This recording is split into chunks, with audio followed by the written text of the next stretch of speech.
Here's a long, cinematic and emotionally rich story from clay to castle. Part 1. The boy from the brickyard. In a dusty village in India, nestled between dry fields and cracked roads, lived a boy named Arjun. His world was simple. A one-room house with a tin roof, a sick mother, and an absent father. At 11, Arjun worked in a brickyard after school, molding clay with his tiny hands for pennies. Every brick he made was a silent prayer. One day, life will be different. His classmates mocked his torn uniform and mud-caked fingernails, but he never fought back. He listened, endured, and focused. Arjun was not angry.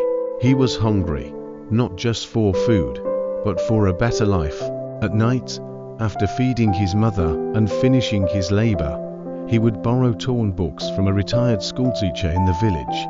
Under the flickering light of a borrowed lantern, he studied math, English, science. The world inside those books was so much bigger than his village. Part 2. Dreams bigger than a village. By 17, Arjun finished school with top grades, but had no money for college, so he took a risky step. He left for the city. With only $250 in his pocket, he boarded a bus to Mumbai.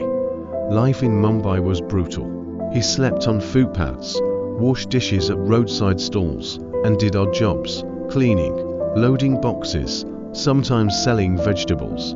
But every night, after the chaos, he would sneak into an internet cafe and teach himself computers. One day, while helping clean an office, he overheard a conversation about coding. Curious, he started learning HTML and JavaScript on public library computers. When the cafe closed at midnight, he stayed back with permission from the owner, quietly building websites for imaginary companies.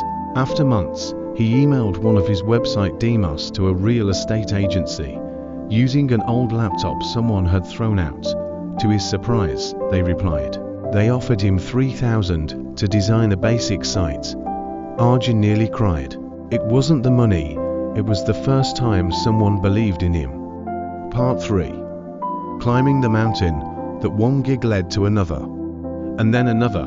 Soon Arjun started freelancing. By 21, he had saved enough to rent a tiny room. He bought second-hand clothes, invested in faster internet, and registered his own digital services website, Claycode, a tribute to where he started. Clients from Dubai, Singapore, and Canada began approaching him. He stayed grounded, still eating at roadside stalls, still sending part of every paycheck back to his mother. He hired two boys from his old village, taught them everything he knew, and made them his first employees. At 25, Claycode became a full-blown web agency. Arjun started mentoring slum kids, opening night schools with free Wi-Fi and laptops. Your background is not your prison, he often said. It's your power. Moral of the story.